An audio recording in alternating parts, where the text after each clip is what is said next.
तो एग्जांपल्स हैं। सबसे पहले एवरेज वेलोसिटी का फॉर्मूला पता है, v1 plus V two upon V N by N. और एवरेज वेलोसिटी का फॉर्मूला हमने अभी लिख भी दिया था, मॉलिक्यूल की फॉर्म में ये फॉर्मूला है। और अगर कैपिटल एम की फॉर्म में लिखना है तो के की जगह आर और स्मॉल एम की जगह capital M. R M S speed मैंने बता दिया, आर एम एस के फॉर्मूले पता है और मोस्ट प्रॉब्लम का फॉर्मूला भी लिखवा दिया। इसके बेस पे क्वेश्चन नंबर 1, आपके पास मॉलिक्यूल्स हैं, आपके पास कुछ 4 मॉलिक्यूल्स, ज़्यादा नहीं है, सिर्फ 4 ही हैं। इन 4 मॉलिक्यूल्स की एवरेज स्पीड बताओ और आर एम एस स्पीड बताओ। 4 में तो फॉर्मूला भी नहीं लगाना, ना तो आपको ये पता है कि कौन सी गैस है, तो 4 में तो क्या करेंगे, चारों का वैसे ही एवरेज ले लो आंसर। और आरएमएस निकालने के लिए इन सब वेलोसिटीज़ का स्क्वायर लो, एवरेज लो और फिर अंडर रूट लो, तो आरएमएस का आंसर आएगा। ठीक है यहाँ तक। तो एवरेज में और आरएमएस में क्या फ़र्क है, 3-4 मॉलिक्यूल्स में कोई फॉर्मूला लगाने की जरूरत नहीं है, वैसे ही आंसर आएगा। जैसे 3 मॉलिक्यूल्स हैं जिनकी स्पीड्स हैं, रेशियो बताओ आरएमएस की और एवरेज स्पीड की क्या रेशियो है। तो सेम केस है, तुम आरएमएस निकाल लेना, सबकी वेलोसिटी का स्क्वायर लेना, एवरेज लेके अंडर रूट लेना, आरएमएस आएगी। और एवरेज तो वैसे भी निकाल ही लोगे, इनकी रेशियो निकाल लेना, आंसर आ जाएगा। फिर ऐसे ही वो कह रहा है calculate RMS velocity of oxygen. अब गैस आ गई, ऑक्सीजन की आरएमएस निकालनी है एसटीपी पे, और मॉलिक्यूलर वेट ऑक्सीजन का 32 है। तो अब मैंने क्या फॉर्मूला लगाना है, फॉर्मूले बहुत हैं, 3RT/m फॉर्मूला है, 3PV/m फॉर्मूला है, जो इच्छा है वो लगा लो, कोई प्रॉब्लम नहीं है। एसटीपी के ऊपर प्रेशर 1 एटमॉस्फेयर है, 1.013 इंटू 10 की पावर 5, और कैपिटल एम ऑक्सीजन का 32 ग्राम है, इसको केजी में कन्वर्ट, और वॉल्यूम 22.4 लीटर है, 10 की पावर -3 से मल्टीप्लाई करके मीटर क्यूब। तुम फॉर्मूला लगा लेना under root of 3PV/m, m यहाँ पर बड़ा m है, और अगर तुम फॉर्मूला लगाना चाहो 3RT/M तो भी आंसर सेम आएगा। तो तुम्हारे पास प्रेशर है, वॉल्यूम है एसटीपी पे, कैपिटल एम की वैल्यू है, कैलकुलेशन थोड़ी बड़ी है, सॉल्व करके आपके पास आंसर आएगा। मेथड समझ में आ रहा है कि क्या लॉजिक है इसका। जैसे आपके पास आरएमएस स्पीड ऑफ ऑक्सीजन है at a certain temperature T है, और मान लो आरएमएस स्पीड की वैल्यू V है। गैस है ऑक्सीजन, टेम्परेचर T है और वेलोसिटी V है। टेम्परेचर को डबल कर दिया और oxygen gas dissociates into atomic oxygen. ऐसा करने से एक ऑक्सीजन का मॉलिक्यूल एटम में कन्वर्ट होगा तो मास आधा हो जाएगा, m/2। What is change in RMS speed. अब वैसे आरएमएस स्पीड थी कितनी, v थी, उसने क्या बोला, टेम्परेचर डबल कर दो और डिसएसोसिएशन की वजह से मास को आधा कर दो, तो 2 ऊपर जाके 4 बन गया, 4 का अंडर रूट 2, तो आपकी आरएमएस स्पीड कितनी हो गई, ट्वाइस हो जाएगी, डबल हो जाएगी। रूल समझ में आ रहा है यहाँ तक। टेम्परेचर तो डबल करना ही करना है, टेम्परेचर डबल करके मास को हाफ भी करना है। उसने कहा कि ऑक्सीजन मॉलिक्यूल डिसएसोसिएट हो गया एटम के अंदर। जैसे एट व्हाट टेम्परेचर, क्या निकालना है, temperature, RMS velocity of hydrogen molecule equal to that of oxygen at 47 degree Celsius. तो कह रहे हैं हाइड्रोजन ऑक्सीजन का आरएमएस बराबर कर दो। ऑक्सीजन का टेम्परेचर पता है 47 और हाइड्रोजन का निकाल दो, दोनों को इक्वेट कर दिया। ऑक्सीजन का कैपिटल एन कितना है 32, ऑक्सीजन का टेम्परेचर T कितना है 47 + 273 केल्विन में, हाइड्रोजन का मास कैपिटल एम कितना है 2, और टेम्परेचर आपको निकालना है। इन्हें इक्वेट करके स्क्वायरिंग करके टेम्परेचर की वैल्यू आएगी आंसर। मेथड समझ में आ रहा है क्या करना है, कुछ नहीं करना, दोनों की आरएमएस को इक्वेट कर देना है। एक गैस का टेम्परेचर पता है और दूसरे गैस का टेम्परेचर आपको निकालना है। ठीक है यहाँ तक। जैसे कैलकुलेट टेम्परेचर, फिर से क्या निकालना है, temperature at which RMS velocity of gas molecule is double its value at 27। मतलब 27 डिग्री सेल्सियस पे कोई वेलोसिटी वी रही होगी, तुम टेम्परेचर बताओ 27 से कितना कर दिया जाए ताकि आरएमएस डबल हो जाए। और हमने क्या सीखा, RMS velocity directly proportional to under root of temperature. तो 27 डिग्री सेल्सियस पे टेम्परेचर कितना था, वेलोसिटी 27 है, और डायरेक्टली प्रोपोर्शनल टू टेम्परेचर कितना है 273 + 27। और T डिग्री सेल्सियस पे वेलोसिटी कितनी है, v ऑफ t। तो मैंने दो केस बना लिए। पहले केस में वेलोसिटी वो कह रहा है v है जब टेम्परेचर t है। दूसरे केस में वेलोसिटी v डैश है जब टेम्परेचर t डैश है। ऐसे कर लो, टेम्परेचर चेंज करोगे वेलोसिटी चेंज होगी। अब वो कह रहा है ये वेलोसिटी डिवाइड कर दो, v डैश बाई v ऐसे कर सकते हो, t डैश बाई t है। वेलोसिटी कितनी करनी है सेकंड केस में? डबल। तो टेम्परेचर पहले तुम्हें पता है इतना है, नया टेम्परेचर इतना है, स्क्वेयरिंग करके टेम्परेचर की वैल्यू निकाल लेना। अगर तुम यहाँ पर कैपिटल T पुट करते हो सीधा, फिर तुम्हारा टेम्परेचर केल्विन में आएगा। पर अगर तुमने 273 अलग से ऐड किया हुआ है, अब तुम्हारा टेम्परेचर किस में आएगा? डिग्री सेल्सियस में। ध्यान से करना, तो मैंने दोनों में 273 अलग से ऐड किया हुआ है, तो मतलब जो टेम्परेचर की वैल्यू है डिग्री सेल्सियस में चल रही है। पर तुम उल्टा भी कर सकते हो, तुम केल्विन भी करोगे तब भी कोई दिक्कत नहीं है, पर टेम्परेचर केल्विन में ही लेना चाहिए। ठीक, जैसे क्वेश्चन है density of CO2 gas at 0 degree Celsius and at a pressure P is given. इसके बाद बुकलेट नहीं है, हाथ खड़ा करना इधर से। अभी के लिए एक शीट लो जरा प्लीज। तो कार्बन डाइऑक्साइड 0 डिग्री सेल्सियस पे उसका प्रेशर इतना है और डेंसिटी इतनी है। तो और कुछ हो ना हो, मैं RMS तो निकाल ही सकता हूँ। RMS निकालने के दो तरीके हैं, 3RT/m या फिर 3P/ρ। क्योंकि तुम्हें प्रेशर दे रहा है, क्योंकि तुम्हें डेंसिटी दे रहा है, तो यहाँ पर वैल्यूज पुट करके क्या आ गया? RMS स्पीड आ गई एट 0 डिग्री सेल्सियस। क्योंकि तुम्हें 0 डिग्री सेल्सियस पे प्रेशर और डेंसिटी के बना है। वो कह रहा है फिर से RMS स्पीड निकालो जब टेम्परेचर कितना हो गया? 30 डिग्री सेल्सियस। तुम इक्वेशन फिर से चेंज कर दो, तो वेलोसिटी 30 पे क्या होगी? Directly proportional to under root of 273 plus 30। और 0 पे क्या होगी? Directly proportional to under root of 273 plus 0। तुम्हें 0 पे वेलोसिटी पता है 389, सॉल्व करके वेलोसिटी 30 पे निकाल लेना आंसर। मतलब पहले तुम्हें वेलोसिटी 0 पे तो निकालनी पड़ेगी, और फिर तुम रेशो की हेल्प से velocity directly proportional to under root of temperature की हेल्प से वेलोसिटी 30 पे भी निकाल सकते हो। ये रूल समझ में आ रहा है कि क्या रूल्स हैं और कैसे लगाने हैं इसे, इन रूल्स को कैसे लगाना है।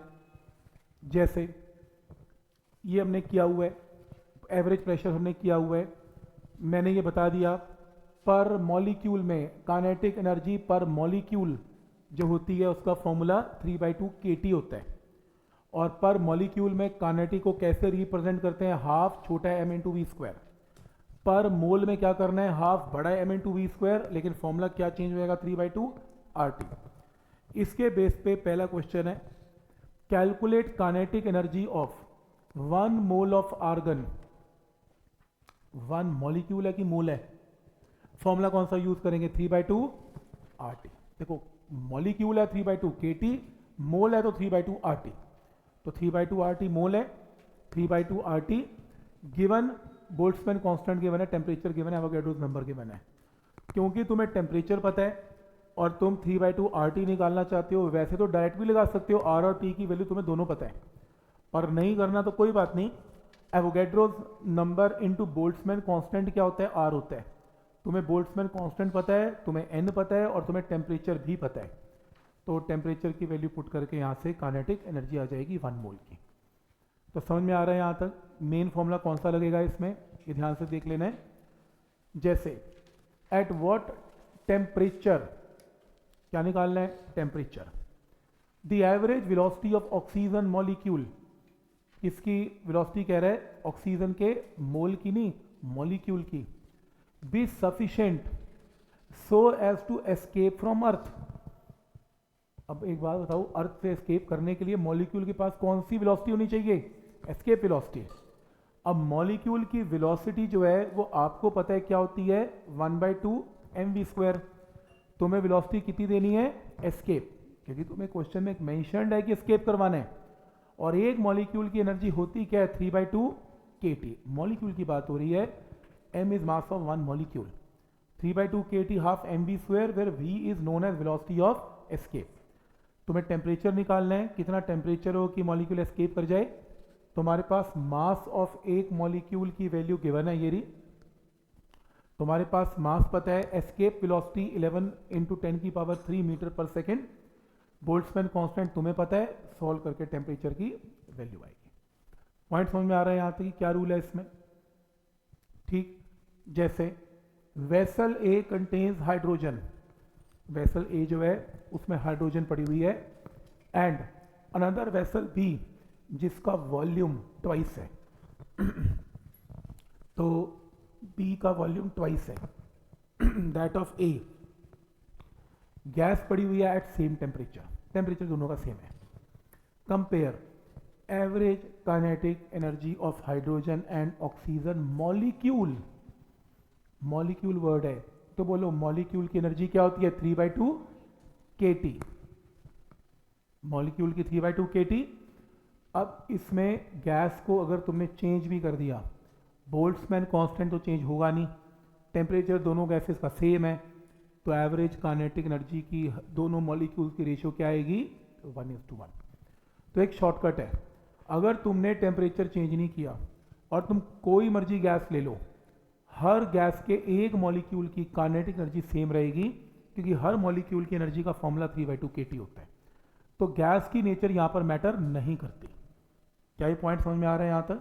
तो आंसर 1:1 रहेगा। जैसे root mean square speed of molecules, अब आरएमएस निकालना है तो लगाना पड़ेगा फॉर्मूला √3RT/m, तो रेशियो निकालनी है, क्योंकि टेम्परेचर सेम है, 3 और R भी सेम है, तो VRMS inversely proportional to under root of temperature. तो एक बार हाइड्रोजन के लिए, एक बार ऑक्सीजन के लिए इन्वर्सली प्रोपोर्शनल, कैपिटल M के ऊपर इन्वर्सली प्रोपोर्शनल है। तो ऑक्सीजन का मास 32 है, हाइड्रोजन का 2 है, सॉल्व करके रेशियो क्या आएगी? 4:1। ठीक, और लास्ट है pressure of gases in A and B, pressure को कंपेयर करो। देखो प्रेशर का फॉर्मूला क्या होता है? Average pressure half rho v square, oh sorry half नहीं, 1/3 रो वी स्क्वायर, और डेंसिटी का मतलब क्या है? मास बाय वॉल्यूम, ऐसे ही है। तो अब इस केस में अगर मैं ध्यान से देखूं तो प्रेशर है, वॉल्यूम है और आरएमएस है। तुम्हें प्रेशर की रेशियो निकालनी है। प्रेशर की रेशियो में क्या क्या फैक्टर चेंज हो रहे हैं ये देखो। वॉल्यूम तो दोनों का नहीं, वॉल्यूम सेम नहीं है, वॉल्यूम डबल है। वॉल्यूम चेंज है, एक का वी है तो दूसरे का डबल वॉल्यूम है।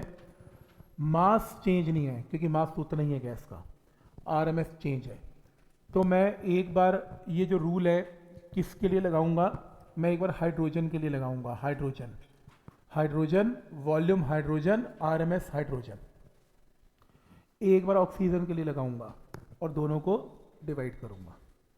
तो चेक कर लो, प्रेशर हाइड्रोजन का inversely proportional to volume hydrogen का, ये रहा, और ऑक्सीजन का वॉल्यूम ऑक्सीजन का, और आरएमएस के साथ डायरेक्टली प्रोपोर्शनल है।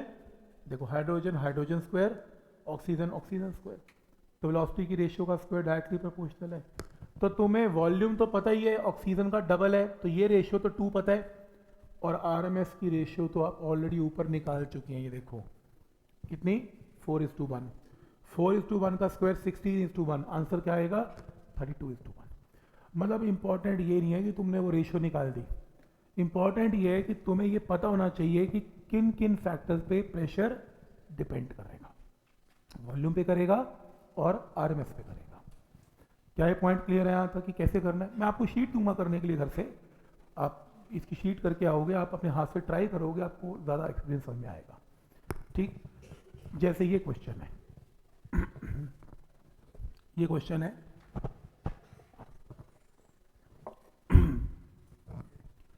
two perfect gases at absolute temperature T1 and T2 are mixed. There is no loss of energy. Find the temperature if the masses of molecules are masses of molecule, एक molecule का मास m1 m2 है, and number of molecules कितने हैं? n1 n2। जब मैंने gases को mix नहीं किया था तो एनर्जी गैस की कितनी थी? 3/2 kT, 3/2 kT ये एनर्जी थी एक मॉलिक्यूल की। कितने मॉलिक्यूल्स हैं? n1, तो एक गैस की एनर्जी आ गई। ऐसी दूसरे गैस की energy 3/2 k into T2 into n2। फिर दोनों गैस को मिक्स कर दिया तो टोटल एनर्जी में नंबर ऑफ मोल्स ऐड हो गए N1 प्लस N2, और sorry number of molecules add हो गए N1 एंड N2, और टेम्परेचर कितना हो गया T। एनर्जी लॉस तो है नहीं, इसे इसके इक्वल इक्वेट करके T की वैल्यू आ जाएगी आंसर। क्लियर है? और एक मज़े की बात बताता हूँ, हम एनर्जीज के ऊपर काम कर रहे हैं, पूरा एक लेक्चर लगा एनर्जी को डिस्कस करने में और थोड़ा देखने में।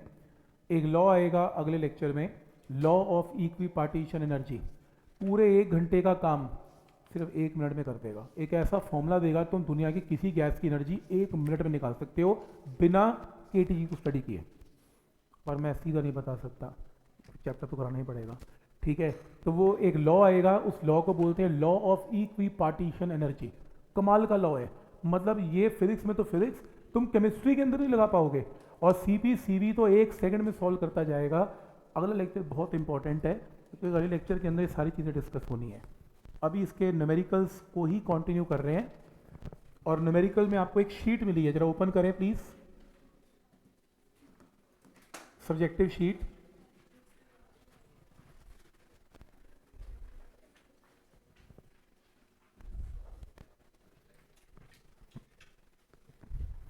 फर्स्ट न्यूमेरिकल,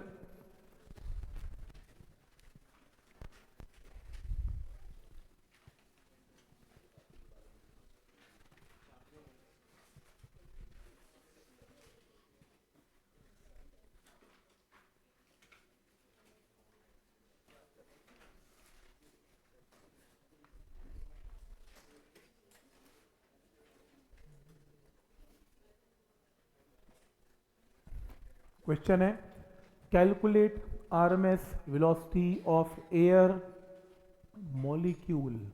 मॉलिक्यूल है तो आरएमएस निकालना है, तो आपके पास 2 तरीके हैं, √3 RT/m भी कर सकते हैं, या फिर प्रेशर दे रहा है तो वहाँ से 3p/ρ भी कर सकते हैं। क्योंकि एसटीपी दे रहा है, एसटीपी के ऊपर प्रेशर तो 1 एटमॉस्फेरिक आपको पता ही है, और आपको डेंसिटी आपको गिवन है 1.296 kg/m³, फिर तो आंसर वैसे ही आ गया। तुम्हें टेम्परेचर की ज़रूरत भी नहीं है, ना तुम्हें किसी मास की ज़रूरत है, 3p/ρ से आंसर आ गया। तो क्या फॉर्मूला अप्लाई करना है समझ में आ रहा है? तो जब जब प्रेशर और डेंसिटी गिवन है तुम ये अप्लाई कर सकते हो। क्या ये पॉइंट यहाँ तक क्लियर है? ठीक है, क्या फॉर्मूला लगाना है समझ में आ रहा है? नेक्स्ट में देखो क्या फॉर्मूला लगेगा, नेक्स्ट देखो,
with a gas at a pressure of 76 centimeter of mercury at a certain temperature. The mass of the gas is increased by 50% by introducing more gas. ठीक है, मास बढ़ गया एंड टेम्परेचर सेम है, तो resultant pressure क्या होगा? देखो हमने जो किया था, प्रेशर क्या था 1/3 ρv², डेंसिटी को क्या लिखा मास बाय वॉल्यूम। तो क्योंकि टेम्परेचर तो कांस्टेंट है तो V_RMS² भी कांस्टेंट है, क्योंकि ये तो टेम्परेचर डिपेंडेंट है। तो ऑब्वियसली जो प्रेशर है वो किस पे डिपेंडेंट है यहाँ पर? मास पे। क्योंकि मास बढ़ गया 50% तो प्रेशर भी बढ़ गया और 50%। पहले प्रेशर कितना था 76 सेंटीमीटर, 50% और बढ़ा दो 76 सेंटीमीटर का, तो टोटल डिस्टेंस कितना आ जाएगा 114 centimetre of mercury column is answer. तो 76 सेंटीमीटर का 50% बढ़ेगा तो 50% प्रेशर कैन बी इंक्रीज्ड। तो समझ में आ रहा है यहाँ तक? ये रूल समझ में आ रहा है कैसे किया? मतलब तुम ये लगा लो कि वी आर एम एस जो है वो सीधा टेम्परेचर पे डिपेंडेंट है, अगर टेम्परेचर ही बढ़ेगा तो वी आर एम एस नहीं बढ़ेगा, इसका तो डायरेक्ट रिलेशन है ही टेम्परेचर के साथ। ठीक, तो रूल क्लियर है, ये कैसे करना है इसमें। Question, calculate kinetic energy of 1 mole of argon. Kinetic energy किसकी, 1 मॉलिक्यूल की, मोल, मोल की molecule. Calculate kinetic energy of 1 mole, mole use करेंगे तो 3/2 RT। ठीक, 3/2 RT। तो 3/2 RT का फॉर्मूला पता लग गया, तुम्हें टेम्परेचर पता है 127 को केल्विन में कन्वर्ट कर लो तो बस हो गया, क्योंकि K क्या होता है R/N, तो R क्या होता है K × N। बोल्ट्जमैन कांस्टेंट तुम्हें पता है, एवोगैड्रो नंबर तुम्हें पता है, टेम्परेचर तुम्हें पता है, आंसर। बस देखना ये है कि 3/2 KT लगाना है कि 3/2 RT लगाना है। मॉलिक्यूल है तो KT और मोल है तो RT। ठीक है यहां तक। कैलकुलेट काइनेटिक एनर्जी पर मॉलिक्यूल, मॉलिक्यूल है तो 3/2 KT। ठीक है यहां तक, 3/2 KT और RMS वेलोसिटी 127 पे निकालो, तो एक आंसर तो आ ही गया। टेम्परेचर आपको पता है, K आपको पता है, तो काइनेटिक एनर्जी पर मॉलिक्यूल की वैल्यू आ गई। फिर आपको क्या निकालना है, RMS। RMS निकालने के दो तरीके हैं, क्योंकि तुम ये काइनेटिक एनर्जी यहाँ से निकाल चुके हो, तो तुम इससे इक्वेट करके मास तुम्हें क्वेश्चन में गिवन है, यहाँ से RMS निकाल लेना। और अगर ये नहीं पसंद तो ये तरीका तो है ही है, एक मॉलिक्यूल का निकालना है, मॉलिक्यूल की RMS की स्पीड √3 kT छोटा m, वेयर छोटा m is mass of 1 molecule. तुम्हें ये पसंद है या ये पसंद है, कोई भी कर लो, आंसर दोनों में सेम आएगा। मेथड समझ में आ रहा है कि लॉजिक है क्या इसका, कि कैसे इस कॉन्सेप्ट को यूज करना है। ठीक है, जैसे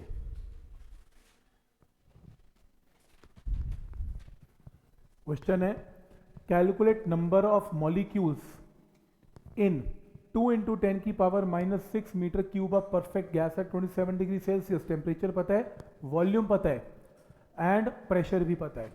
mean kinetic energy of molecule भी पता है। मीन काइनेटिक एनर्जी मोल की मॉलिक्यूल की, मॉलिक्यूल की, तो क्या होती है 3/2 KT। तो एक काम करते हैं, मुझे नंबर ऑफ मॉलिक्यूल्स निकालने हैं, मुझे वॉल्यूम पता है, मुझे टेम्परेचर पता है, मुझे प्रेशर भी पता है, HNO से प्रेशर आ गया। मेरे को एक चीज़ पता है कि नंबर ऑफ मॉलिक्यूल्स, अब इंपॉर्टेंट है, नंबर ऑफ मॉलिक्यूल्स को काइनेटिक एनर्जी ऑफ 1 मॉलिक्यूल से मल्टीप्लाई करूंगा तो पूरी गैस की क्या आ जाएगी, total kinetic energy. Number of molecules को एक मॉलिक्यूल की एनर्जी से मल्टीप्लाई करके टोटल गैस की एनर्जी। नंबर ऑफ मॉलिक्यूल मुझे निकालने हैं, एक मॉलिक्यूल की एनर्जी मुझे गिवन है, अ मॉलिक्यूल ये गिवन है, और टोटल एनर्जी निकालने का तरीका या तो ½ mv², ये तो रहने दो, तो 3/2 RT, या RT की जगह 1 मोल के लिए PV = RT, जो तुम्हारी इच्छा है। तुम्हें प्रेशर पता है, वॉल्यूम पता है, तो इस पूरी टर्म को इसके साथ इक्वेट कर लेना, फिर वहां से नंबर ऑफ क्या जाएंगे, मॉलिक्यूल्स। तो समझ में आ रहा है यहां तक कि किस तरीके से इस रिलेशन को किया जा रहा है, कोई डाउट इसमें। तो आपका होमवर्क है, आपने शीट नंबर 66A और 66B दोनों शीट्स को करके आना है। सिर्फ डाउट्स ही लूँगा मैं, RMS के ऊपर इतना टाइम नहीं लगा पाऊँगा, बहुत सारी चीज़ें इसमें चैप्टर में करने वाली हैं। ठीक है, तो ये दोनों शीट्स आप होमवर्क करके आएंगे।